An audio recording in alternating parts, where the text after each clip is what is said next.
What's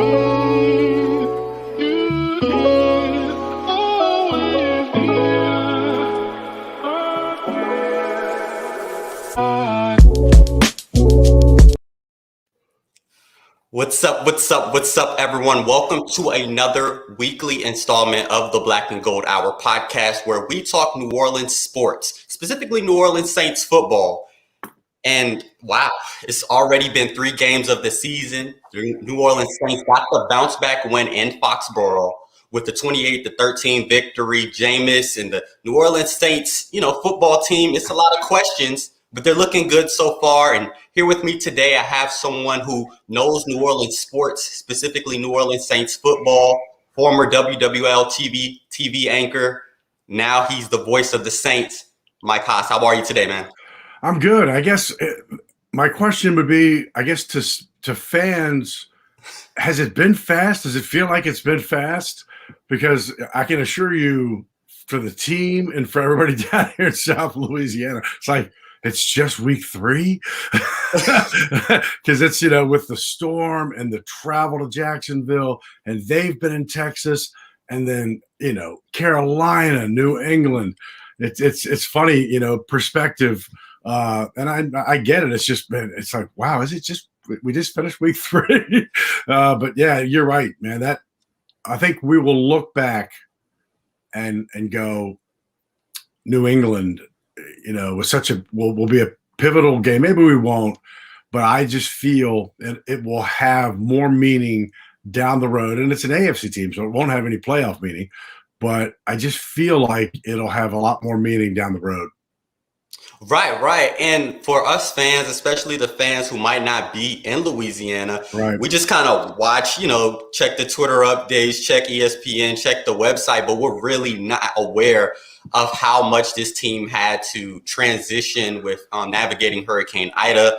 And the fact they were even able to be 2-1, because if you look back on it and all they had to overcome, them being 0-3, no one would have, been surprised. No one would have, been like, hey, this team should be 3-0 with all they're having to deal with. So I definitely understand that. But Mike, I got to ask you, since you brought up the navigation that the team had to do with Hurricane Ida, I got to ask, what has it been like specifically for you in your first year as the voice of the Saints? Well, it's, let me preface it by saying, this area, we've been through Katrina and Ida in some respects was different and worse in different areas. We're west of the city. Katrina was not too bad west of the city. Ida was horrific west of the city. If you need to know, from a storm standpoint, people lost their lives in great numbers in Katrina. And so, but from a storm standpoint, Katrina knocked down some 17,000 energy poles. Ida knocked down twice, double the number of power poles. So it was just a different storm. So that being said, before I start talking about any kind of petty challenges, know that people in Terrebonne and Plaquemines and Grand Isle are suffering immensely. Okay.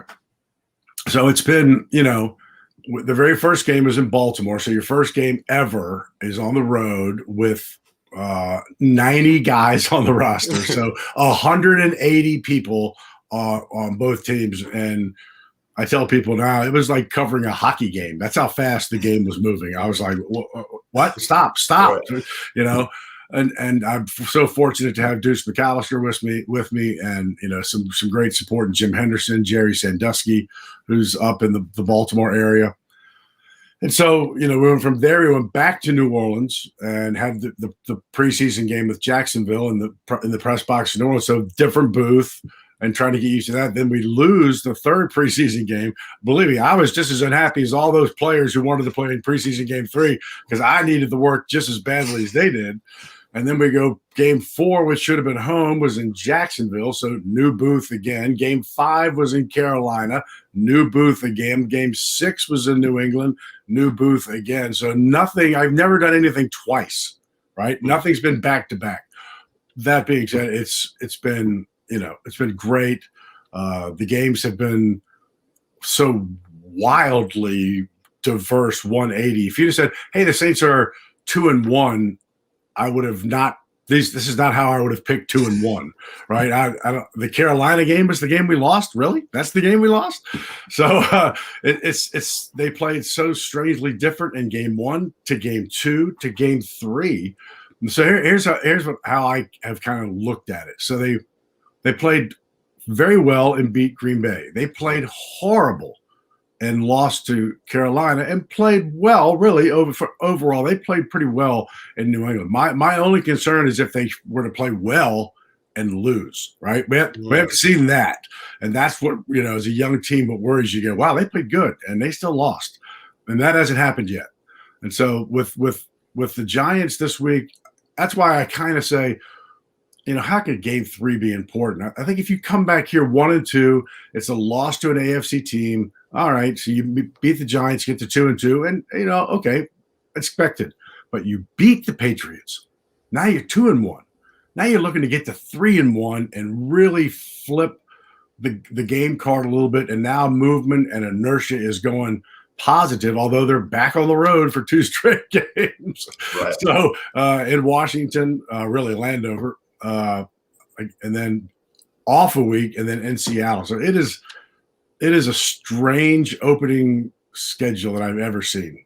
Just strange. Right. And honestly, we know what Drew Brees means to the city, and going into this season, I always say, and I've been saying it every week, this is some exciting football. I mean, it's very exciting to, have a new era, have the unexpected. What is Jameis going to do? How are they going to implement Taysom? What's the offense going to look like? Thank goodness that the defense is still where they are, still one of the best defenses in the league. But it's very exciting just to see. You never know what you're going to get week to week with the offense. You don't know what plays Sean Payton, will pull out of his bag. So I'm excited each season. We got fans going in debates, still kind of focus on the Drew Brees years. But as we work towards the future, I'm very excited. But let's kind of switch to the past really quick, Mike. I got to ask you, a veteran in the game such as yourself, I have to ask, for those who are listening, for the viewers, what kind of led you to get into broadcasting, and what gave you your love for sports as well? Well, I grew up an athlete, I played high school basketball, and really my passion was golf.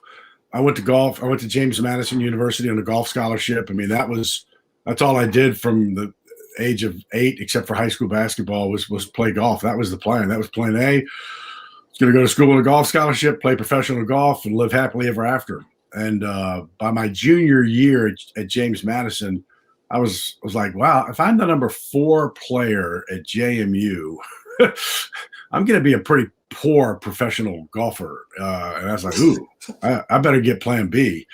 And I had a friend who worked at the radio station at JMU. We went there one night and broke several FCC regulations and had some fun.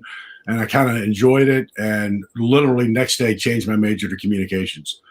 And, spent the last 2.5 summers interning, going that route. And so you kind of have two paths in that realm where you might go, okay, I'm going to go play-by-play and, do minor league hockey and baseball. But you have to remember, I'm old. This is 1984. We didn't have ESPN 1, 2, 3, College Plus, Fox, FS1. We had none of that. So ESPN itself was brand new. So you didn't have these multiple avenues of play-by-play. So that avenue, while everybody wanted it, was difficult.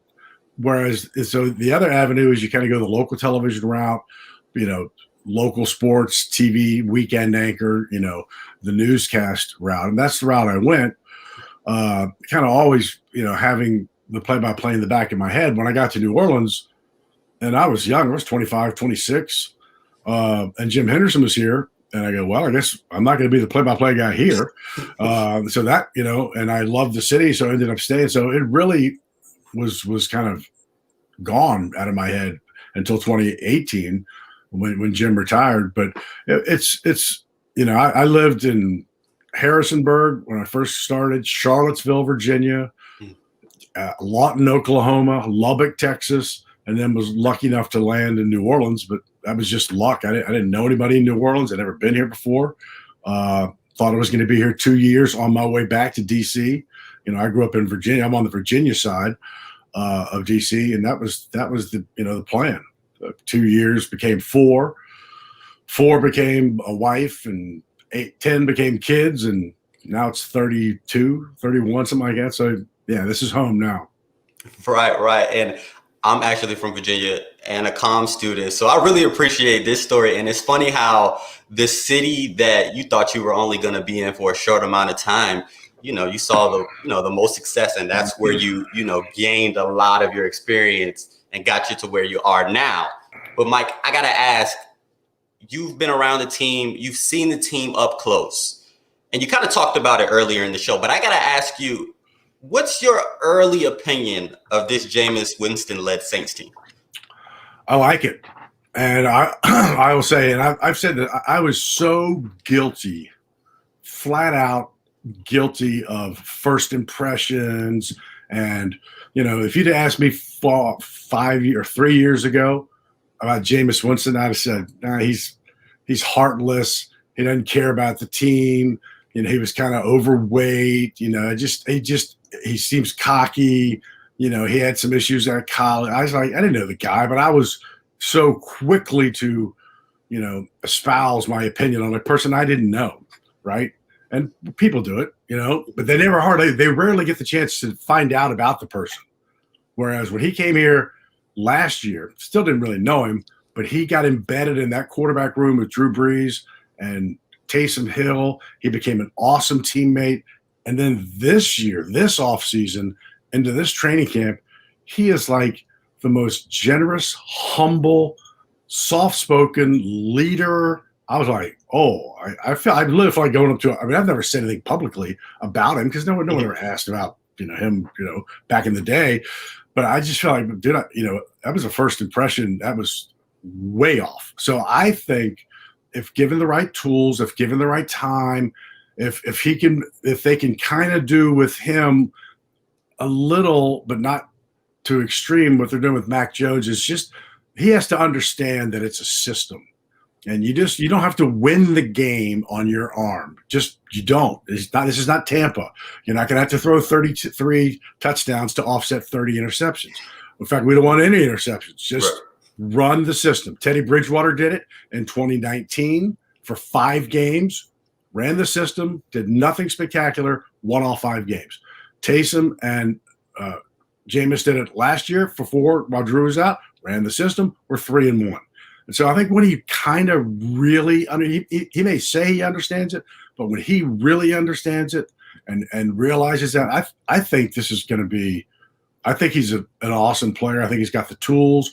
I think he's got the mobility in the pocket we have lacked so desperately in the last 7 years.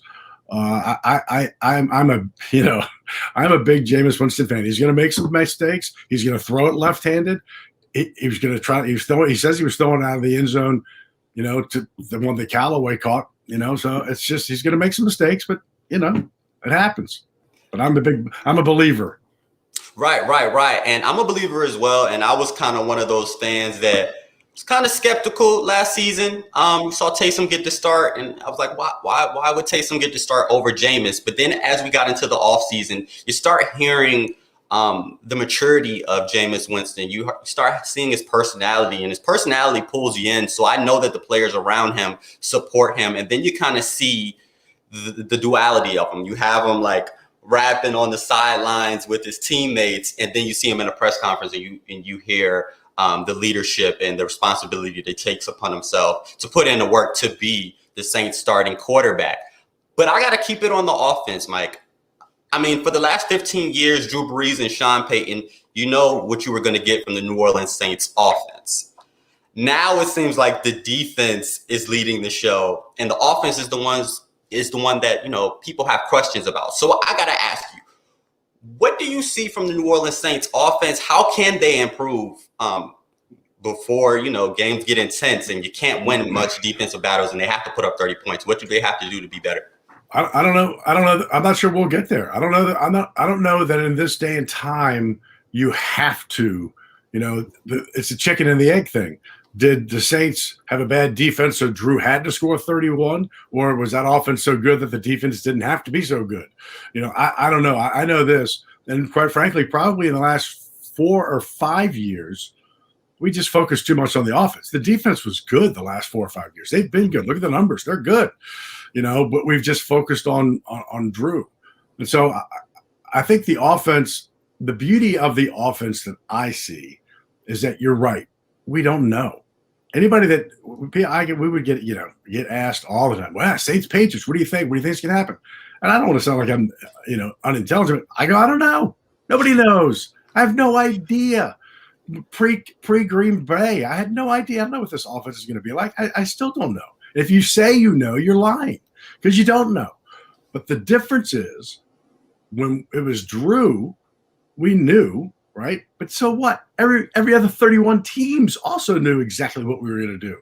Drew and Sean were just that much better at it. He was 72% completion rate. His window to complete passes every year got smaller and smaller and smaller.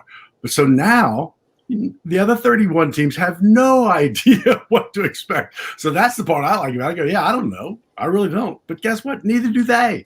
And so, yeah, that defense is going to have to kind of carry things. I think the offense, the Saints always get not perturbed when we talk about them looking for a new kind of identity. I feel like until really the Patriots game, I go, what are they doing with Taysom? I don't understand what we're doing with Taysom.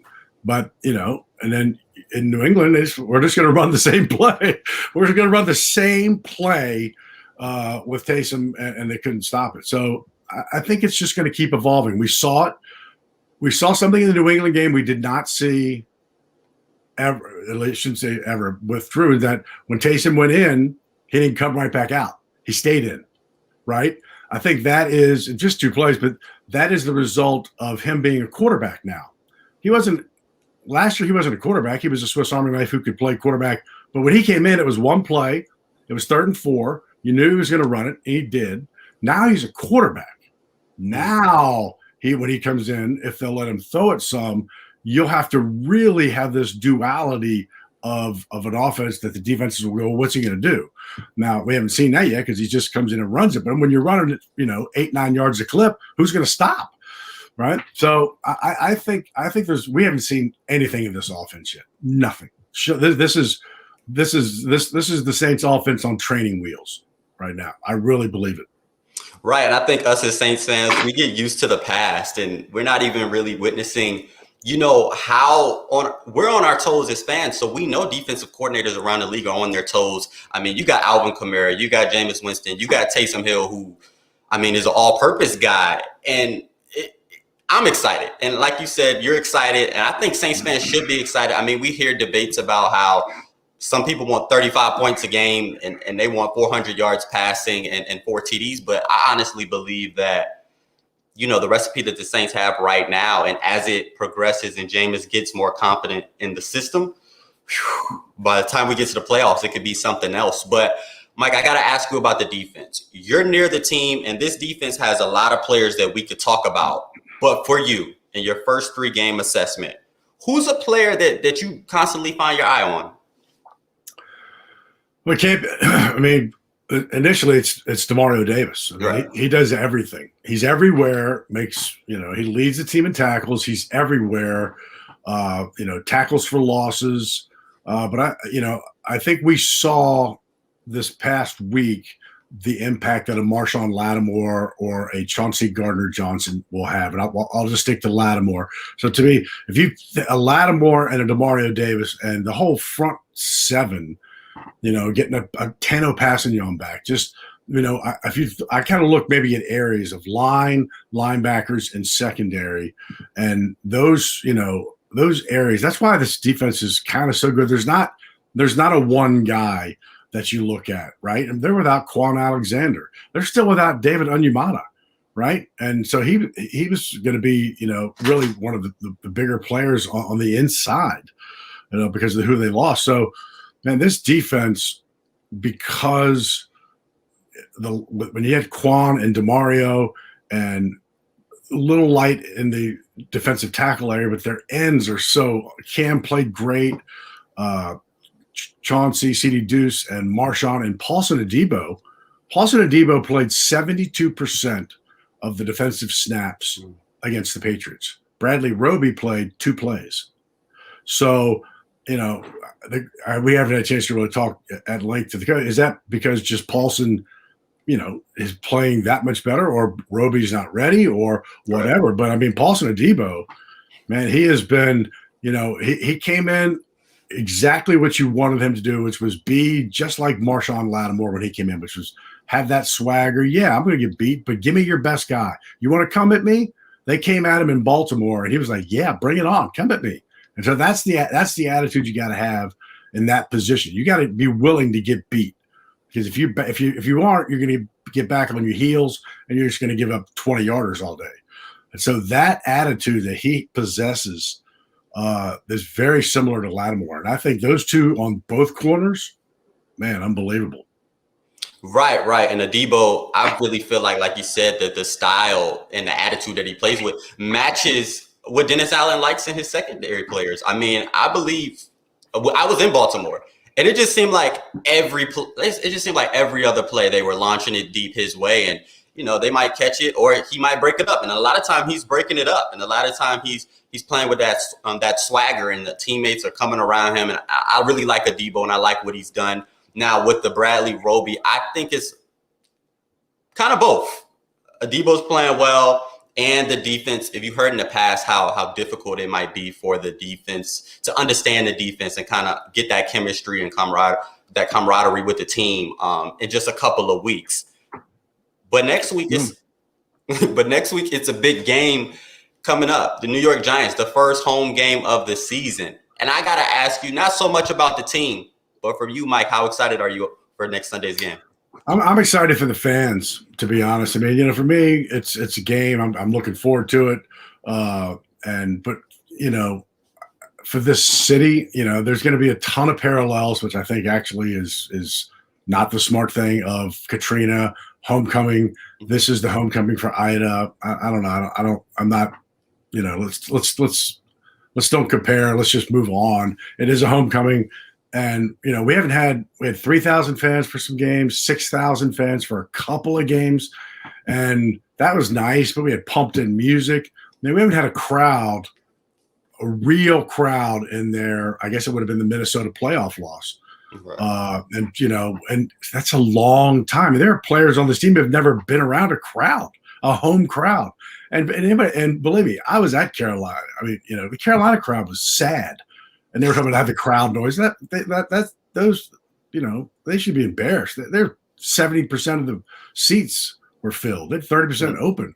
It wasn't loud. It was loud because we haven't heard a crowd, and New England wasn't very loud because the Saints never let them get loud, right. A couple of times. So that's what I look forward to. Let those fans get in there and just let them have a release for 3 hours, and for whatever situation, and everybody's situation is different. But let them, have just a heck of a time and get back to Saints football, because it's been a long time. It was really, I guess, technically 2020, because that's when the playoff game was. But really, it was the 2019 season. And so it's been a while. Right. And I'm excited, even as a fan from home. I just love hearing that crowd noise. And I'm excited. I know Saints fans are going to be out there. I'm actually going to the game in Washington. And no matter where you are, Saints fans will travel well, and they're ready to, party and have a good time when their team is playing. And I know that on Sunday, when they're in front of everyone, it's going to be ruckus, and it's going to feel like it might even have that little bit of a playoff atmosphere. It's just been a long time since we've, been together all in one place. But Mike, I want to thank you for coming on. But before you go, I got to ask you a question, just to learn a little bit about your history. You've been covering New Orleans sports since the 80s. And I want to ask you, give me your favorite New Orleans Saints moment. Well, I mean, you're never gonna pass the Steve Gleason moment from an emotional moment. I mean, the rawness. I mean, you can talk. If we talked about it, my skin would start to, I'd get goosebumps. Right? So right. You never want to be in that situation where we have to feel that way, right? For me, it's actually didn't happen here. It would have been the Tracy Porter interception for the Super Bowl. I was on the field. I mean, he was standing 10 feet from me.